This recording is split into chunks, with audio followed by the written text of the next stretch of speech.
नमस्कार। बाबा केदारनाथ की जमीन पर अब थार भी उतर गई। विकास की ऐसी लहर चल रही है कि सारी परंपराओं, सारी मर्यादाओं को पार किया जा रहा है। केदारनाथ धाम पर पहले जो इतने बड़े बड़े डिजास्टर हो रहे हैं, लोगों की मौत हो रही है, ये सब देखने के बाद भी सरकार सचेत नहीं हो रही है और अब वहाँ पर विकलांगों और वृद्धजनों के लिए थार तक पहुँचा दी गई है। सेना के हेलीकॉप्टर से वहाँ पर थार जीप पहुँचाई गई। अब थार की असली कहानी क्या है मैं बताता हूँ। दरअसल थार वहाँ पहुँचा तो दी गई, लेकिन उस बेचारे जो विकलांग हैं वो पैदल ही चल रहे हैं, घिसट घिसट के मंदिर तक जा रहे हैं अपनी श्रद्धा के अनुसार।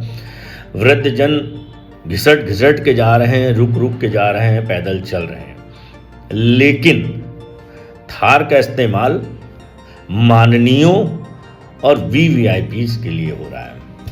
थार में एक से एक हाई एंड क्लास की फैमिली वहां पहुंच रही है और हेलीकॉप्टर से उतरते हैं, थार पे बैठते हैं। मात्र 200 से 300 मीटर पैदल चलना होता है। चूंकि वो वीवीआईपी हैं तो पैदल चलना आसान के खिलाफ है।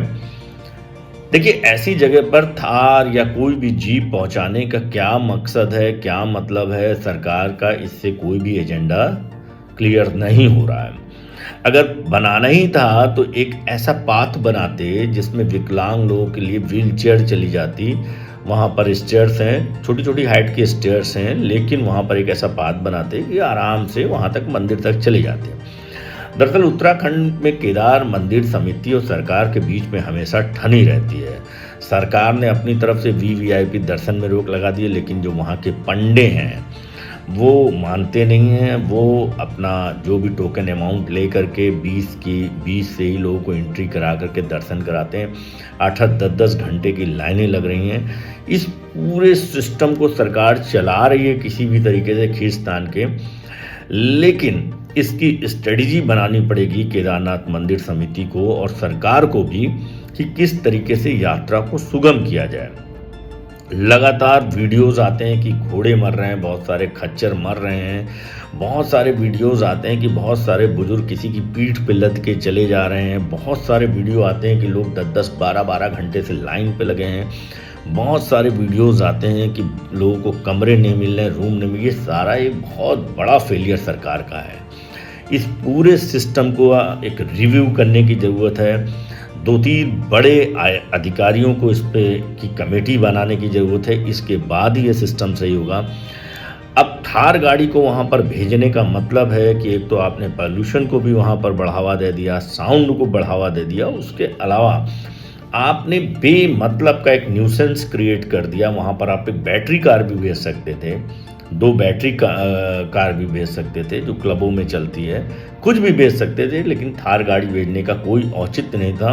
अब थार गाड़ी का सिर्फ और सिर्फ बेमतलब का इस्तेमाल हो रहा है। माननीयों की सेवा में वो लगा दी गई है।